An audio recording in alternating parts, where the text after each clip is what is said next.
Welcome to the Sports Card Lessons Podcast. I'm your host, Big Ken. Whether you're watching on YouTube or listening on a streaming service, please like, subscribe, and hit that notification bell so you'll be notified whenever I drop any new content. Welcome. Thanks for being here. Happy Sunday. For all of us who stayed up late last night watching the World Series, um, I can honestly say, and I talked about this, I'm not a baseball guy. I don't watch baseball. The last time I watched a whole baseball game was when the Boston Red Sox won the World Series. I don't even know when that was. Um, but I did watch the game last night. And of course, I talked about in the last podcast, rooting with my friends and family north of the border for Toronto. So I was, you know, it's probably like any other sport, right? I mean, you're like, bro, the ball's going right over the plate. Swing at it.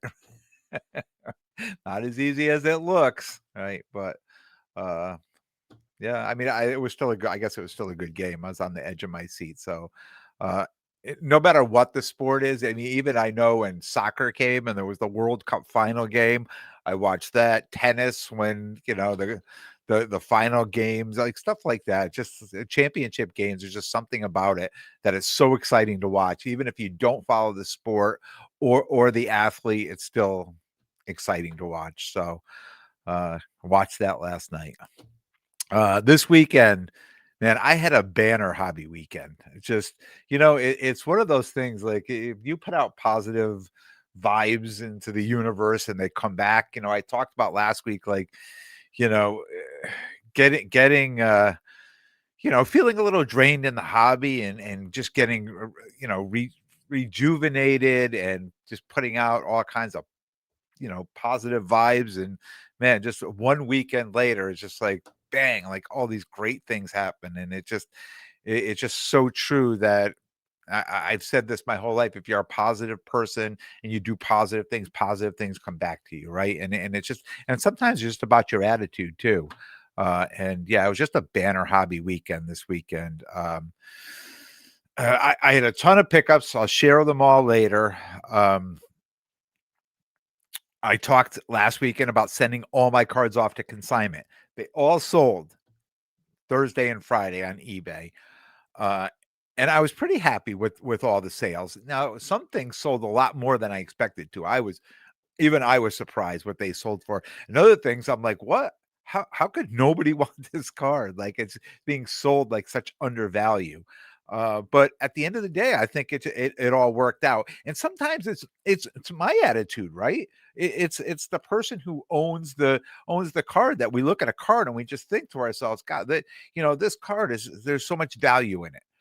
But sometimes that's our own thought, right? We're thinking that there's value in this card, but the rest of the hobby is like, yeah, not so much. I mean, if you like the card that much, I mean, keep it, put it in your PC, put it up on your shelf, put it up on your wall, like that type of thing. But at the end of the day, yeah, I mean, the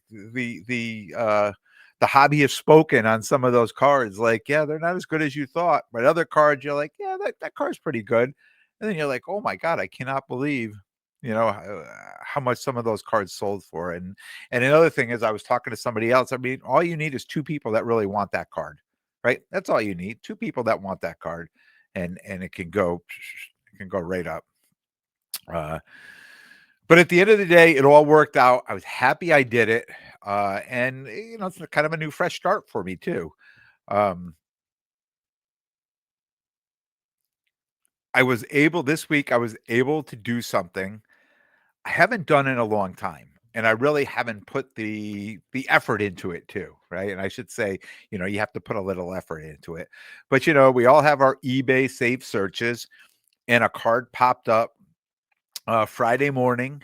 It was Michaela Blake's. It was a Bowman U Best red geometric auto inscription, number to 10. And I know you're thinking, is it 7 of 10 to match all the other 7 of 10s in my office? No. This card was 6 of 10. But I was able to put the effort in, find the person on Instagram, sent the message, hey, interested in this card. Can we get a deal done off of eBay? sure, I'm interested, you know? Um, I have to say, I don't think the deal was as easy as it could have been, and that could have been me. That could have been on my side too. Um, I don't have the card yet to show you, but I'll have it the next episode. Uh, and when I say it wasn't as easy as it could have been, is the seller had a number of other cards they put up with this one. So, of course, when we see one and then we see a couple more, we're like, "Oh, okay, boom, let's go for a bulk deal, right? Let's go for a couple cards." Um, so I'm thinking, I'm just gonna work a package deal together. And I did what I call hobby math, right? And I'm sure it's what everybody else does. Uh, as soon as we see that there's a best offer on a card, we have to figure there's got to be some buffer in there, right? There's got to be a number that they're, if I'm going to put a card up and I'm just going to make up numbers, if I think I could get 850 for this card, I'm going to put that card up at $1,000 or 999, right? And then let people offer on it. Some people may come in stronger. I may make a little more money on it than I expected. So when I see a card at 600 or $700, I think, okay, we could probably get almost $100 off of this card, right? I know there's a buffer. Some people put a $50 or $20, and other people could be up to 100. So that's what we start with, anyways. Um, so I'll work that buffer in. Try to think comfortably what I think it should have been. Subtract the eBay fees, add goods and services fee and shipping. Um, and I sent the offer off to the seller, and I felt that the breakdown that I put down was so clear that you know it should have been in my mind, again, from my vantage point, I thought it should have been a slam dunk, right? Um, and then immediately he counter offered, and it was almost full price of what he was asking, right? What he would have received. And I said, in fact, his counter offer was more than he would have received if somebody just bought it now on the cards that I offered. If they just went through and said, buy it now, buy it now, buy it now, he was asking me to pay more than that price. But I don't think he realized that. Um, and then he said, "Hey, it's early in the season. I just posted the cards up." And I said, "I understand that, but if you sell them right now, you would actually you're asking me to pay more than what you would actually get for those cars." So we did a little back and forth, and then I said, and I'll tell you what, I had a conversation with my guy Zip, my co-host on the Hobby Chop. I was talking to him that morning, and I was going back and forth because I know he does a lot of this. And I said, "What am I missing here?" And he said, "Look, if you're not taking all his cards, which I'm not, I cherry picked a number of cards, and it's probably making him feel like, you know what, I feel like I'm selling them cheap, right? And this is what I think he's thinking. I don't want to sell them too cheap. I want to hold out for the highest thing, but I don't think he understood the math, right? So I just went back to the card that I really wanted, the inscription card. I mean, that was the card. If you said you could only pick one card out of the cards that this was the card I wanted. This is the card that drew me in to begin with. So I went back to the one card, and I did all the hobby math again. I figured it all the way down, and I said, "Look, if somebody purchased this right now, buy it now, this is what you would get, and this is what I'm offering you." So it's like you just sold this at full price on eBay. Um, and it took a little bit, but then he responded back, and I think he understood, saying, "Yeah, I'll go ahead. I'll go ahead and take the deal." Uh, I covered goods and services. He covered shipping, right? But I was excited because, again, this will be my third number to 10 inscription of Michaela Blake. So happy to have that card.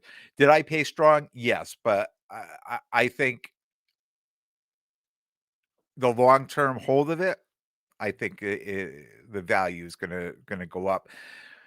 But I am happy to have it. I'm waiting for that card to come. I have a spot on my shelf here to display that card. Super excited to have that card coming. Um, and it's really funny when we talk about the hobby math because I see this happen all the time, and I feel like I end up, I'm a retired teacher, right? So sometimes I feel like I have class a little bit, right? Like I'm teaching, and I'm always teaching. I guess that's who I am. But it's funny, we get to a show and we start talking about percentages and fees and shipping and you know I, I I know it depends on what side of the table you're on. And when I'm on my side of the table, when I'm selling, I'm not. I'm certainly. I'm just basing everything off the card that I own versus how much I got it for. Right. I mean, that's it. That's all. I'm not saying, well, I see this one here, but if you had it shipped and that was free shipping and this and that, and I'm sure a lot of that calculates in. Um, But I think, like sometimes, I mean, even at shows and even online and whatever I do, I think I intimidate people because I can do math pretty quickly in my head and I'm great at percentages, right? So I feel like I'm looking at a card and I see the price and I'm like, okay, well, I'm looking at the last comp is this. And if I want to go 15%, it's that, and boom, and I'll put it out there and I'll say it. And immediately they're like, no, no, no, I couldn't do it that low. I think it's a pretty fair offer. Right? I mean, I could have come in a much lower, but I think what happens is, um, people start out, with and I do the same, right? With a price on a card 10 to 15% higher than the last comp, right? And now you're working 10 to 15% below that. So you're almost at a 30% swing on a card. And it does seem like a lot. I know that seems like a lot on a card. And I think sometimes you just catch people off guard. And sometimes you make an offer and people want to say no because their nature is I'm going to counter offer. Like because someone's going to come in and they're going to offer under the percentage they want to pay because they want to go through this whole negotiating thing there. Right. But I'm not married to the cards. Like I'm not committed to the card. So I'll come in and I'll say, "Hey, look, this is really what I want to pay for the card." But I have to jump when I see them getting ready to be like automatically respond no or counter offer or I know it's coming. I'll say, "Just let me tell you how I got there." And then they'll sit back and then they'll let me explain to them. Because sometimes if I do that, then I don't have to go through this whole, you know, $5 more, $5 less. Can we meet in the middle? $2.50. Like, come on, we don't need to do that. Um, and a lot of times those calculators come out. Like I'll come up and I'll say, well, I know this, and then this is 15% of that. And then sometimes I'll do it on my calculator or on the phone, or I'll have them do it on their calculator. And I know sometimes people get surprised. They're like, "Oh, yeah, I guess that is at 80% or 85% or 88%." Sometimes I'll say, "Oh, that's 87% or just slightly over 80%." And they're like, "Oh, no, no, that's low. That's like 75." And then they'll pull it up and they're like, "Oh, yeah, yeah." And I think to myself, I know what the value of the card is, especially when you're buying a card, right? So I don't know if the hobby math is supposed to be confusing to people, right? To try, but if you do percentages like 10% or 15% on low end cards like 20, 25, I mean it's a dollar and a half or $2, right? It's not like $5 or $10, but people get stuck on the $5 and $10 all the time. Or they want to counter offer $5 more, $10 more than what what your last offer was. Um,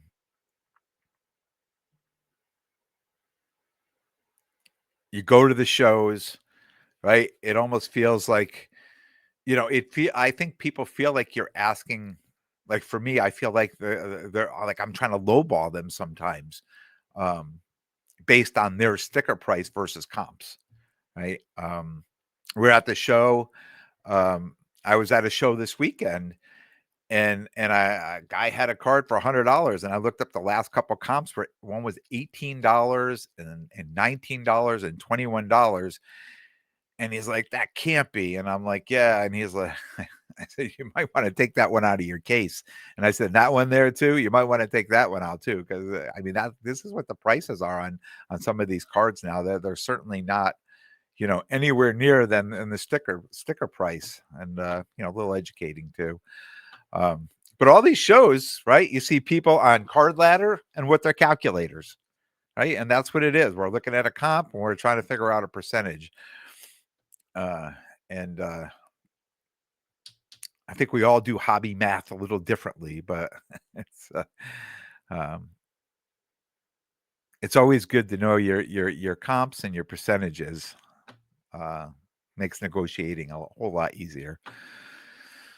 I talked about going to a show for a few reasons. I decided to make the trip up to the Shriners show in Massachusetts on Friday. I met up with Bill and Billy. Billy played hooky from school, and we met for breakfast Friday morning, and we made the trip up to Massachusetts. I've been to this show the last 3 years. I've always done a recap of it, and I've always talked about it being vintage heavy. But I was excited to, get out of town, see some new faces, see some new cases, see some new cards. Just because it's vintage heavy, I knew there'd be a good assortment of cards. And I feel like all I've been doing are these local shows and seeing a lot of the same stuff. So I was looking forward just to get out of town and see some fresh stuff. Really a nice, relaxing day. I made arrangements to meet up with my guy, Brian, who was getting some non-sports card stuff from me. So we met up early. We were able to catch up and get an easy deal done. It was great seeing him and his son. There was a line out front.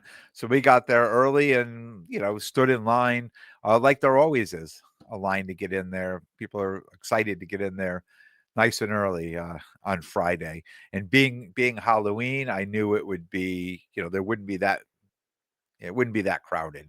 The only thing I was afraid of is sometimes you go to these shows and people are like, they don't want to get deals done because it's early, it's Friday. Maybe Sunday I would accept that type of thing. But I'm only here one day. I'm here 3 hours.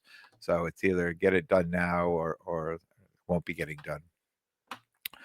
At this show, by the end of the day on Friday, when we were ready to leave, I purchased over 100 cards and I spent under $200.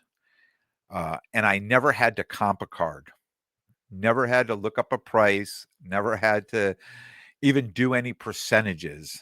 That's how easy this day went for me. And it was probably good because the internet was pretty bad in there. It was tough to come up with anything online. I can also say I purchased the same identical card from 3 different dealers. One I paid $1 for it, one I paid $4, one I paid $6, and every one was a great deal. Some better than others, right? But the dollar being the best deal. But yeah, they were all, and there was no hobby math needed there. It's funny, and I talked about this. I'm in there buying women's college basketball stuff. The season is just starting this week, right? Just getting started this week. And people have no idea what they have and what they're selling. They really don't. I just started asking because it wasn't crowded. Dealers, you're walking up, hey, how you doing? You're making eye contact. Yeah, do you have any college basketball cards? And at least 4 dealers is like, yeah, hold on, I got a box here. And they went under the table, dug around, pulled the box out, put it out there. And I say, how much of the cards? I don't know, just pull a bunch out. We'll figure something out. Right. No idea what the value of the cards were. I said, look, this is what I have. So one guy was like, yeah, just I think I pulled out 52 cards, all first Bowmans. And he's like, yeah, just give me like $20 for it. Right. I'm like, okay. No idea what the value was on those cards. And I'm super happy to pay that. I'll keep saying one man's trash is another man's treasure. And really, it's just the lane I'm in. I know what I'm doing. I know who the players are. I mean, I'm watching these ESPN top 25 players come out. I'm watching the WNBA mock drafts already for next year. I know who these players are.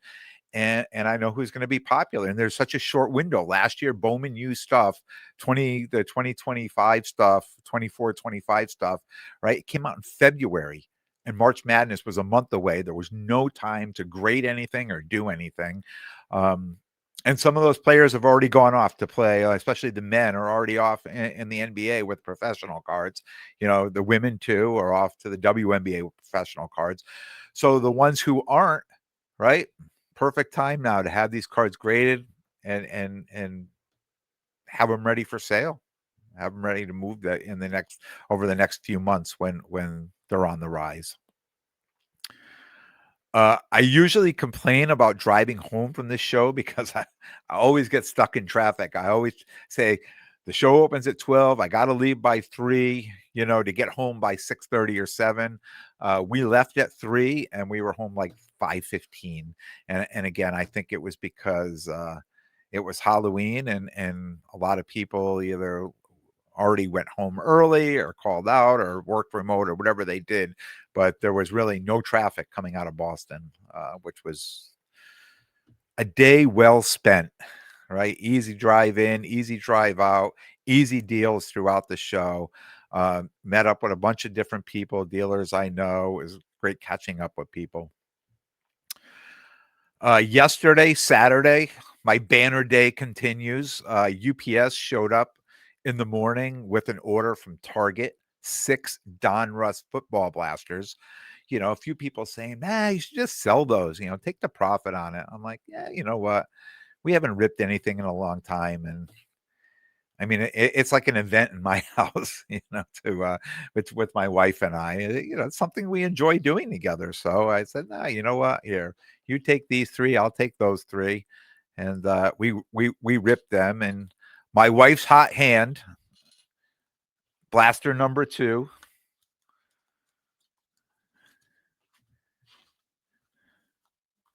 She pulled. Hold on, I'm getting here. Gonna hold this up. If you're on YouTube, it's a Travis Hunter Downtown.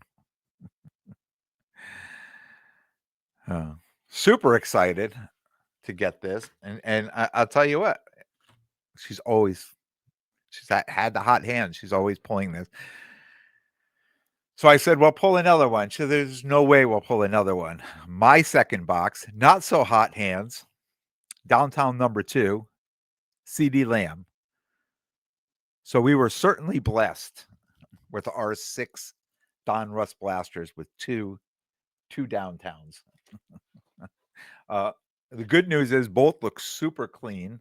And as you can see, they're already in the card saver packs. I'll be sending them off to PSA tomorrow. We'd also gotten an absolute kaboom holiday calendar box. And I figured for sure after 2 downtowns, we're going to pull a kaboom, but we did not. Today's Sunday. This morning, I knew we had an extra hour with the clocks being turned back an hour.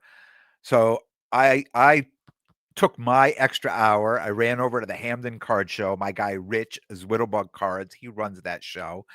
That's how I spent my extra hour. I met up with my guy Tyler, who we had talked about, and we made a deal for this card. It is the Select WNBA Caitlin Clark Future White Disco, numbered to 75, PSA 9.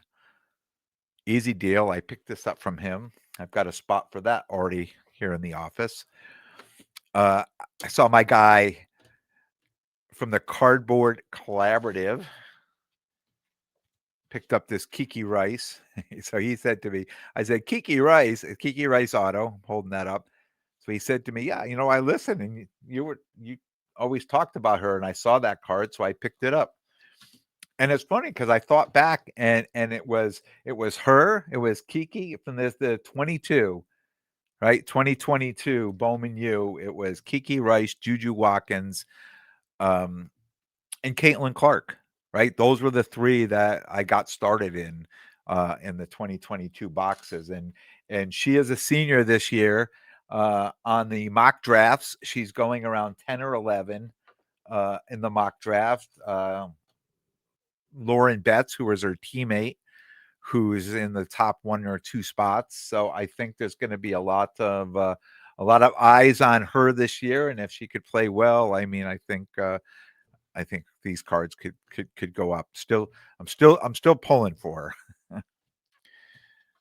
Another card I picked up. This was more of just a little personal one. This Andy Reid. I'm not sure. I know this is something. I don't know what it is. It's red with swirls, but it is numbered to 20. So that will go in my little Chiefs collection. It's a prism, red prism, number to 20, Andy Reid. And I picked up this Sarah Strong. Funny thing on this Sarah Strong, when I walked through the door, right, a dealer I know was like, "Oh, do I have a card for you?" And I went over and looked at it. He had a price on it, and he said, "I got plenty of room on it. I'm just going to hold this up." It's a green wave auto, Sarah Strong, number to 85. I have a couple of these cards, graded and non-graded. And this was in a one touch with a breaker seal on it, but the seal was already busted. So, I mean, I said to him, "Look, I don't have anything to look at the card, but being open, I'm sure it's not gradable." I mean, that was just my thought in my mind. I didn't want to pay strong on it. Then finally, because I know him, he said, "Look, this is what I paid for it." I made him whole. I added $10. I said, "I'll take the card." He gave me a great deal. I got home, I opened it up, I put it under the magnifier, and the card looks perfect. So I'm not sure why somebody opened it up, looked at it, and put it back in, but I saw nothing wrong with this card. So it's another card that can be shipped out to grading. Uh, the highlights from my Shriners show. Now, these are just the highlights. I told you I picked up over 100 cards, right? Silas Swords. Picked up a couple of hers. I have a Silas Swords. This is Breaking Barriers, gold to 50. Michaela Blake's Auto. Michaela Blake's Green Shimmer. And you can see they're all in card savers. They're all going off to grading. Kate Koval Auto. Kiki Rice. This was the Inception. Either like the blue wave or the blue something. I'm not even sure what they called this. It was blue something, but it was numbered to 99 auto. And this was kind of the highlight. This is McKinley Randolph. This is a red Bowman U Best 5 of 5. These reds to 5 and to 10 are super hard to come by. And that's why you'll see a lot of people like the prices are high in them. So when I find any of those when the price is low, I just jump on them. I'll jump on them and take them because there's always where there's a player, there's a fan. There's somebody out there that'll want that card. That card, if that card wasn't good enough to grade, it'd already be up on eBay. But it's a gradable card, and again, the season's just starting. If I can get that graded and get it back before March Madness, who knows where that price could be on that. I'm going to end this weekend off with the fellas. They're all coming over for Bills Chiefs game. I'm the only Chiefs fan. Everybody else is the Bills fan. We've even set up a table to have a mini trade night here during the game. People are going to bring some cards. So that should be fun. I know there's at least one case of wax coming too. So there'll be some ripping going on as well. Should be an amazing afternoon and an amazing finish to this stellar hobby weekend, right? Positive attitude, positive things happen. I think there's a strong possibility I'll be at the Titan Card Show next weekend in New York. So if you're there and you go there, keep an eye out for me. I will probably be there. No guarantees at this time. The following weekend, I'll be traveling. Then the weekend before Thanksgiving is the Mohegan Sun Show. That's Saturday, Sunday, November 22nd, 23rd. And if you didn't tune in to the Hobby Chop last Tuesday and the big announcement, Card Ladder is sponsoring our trade night. Chris and Christina from Card Ladder will be there giving away some free 1-year subscriptions to Card Ladder. And anybody who attends the show Saturday or Sunday, I will have a QR code. You'll come find me, scan it for a free 30-day subscription to Card Ladder. And November 29th, the Saturday after Thanksgiving, Zip and I will be set up and recording live from the big show at the Doubletree Hotel in Bristol here in Connecticut. So it's an exciting month. We have a lot of exciting things going on this month. Tuesday Night Live, 9 p.m. Zip and I will be back with the Hobby Chop, and I'll be back next weekend with a brand new episode. And until next time, take care of yourselves and everyone around you.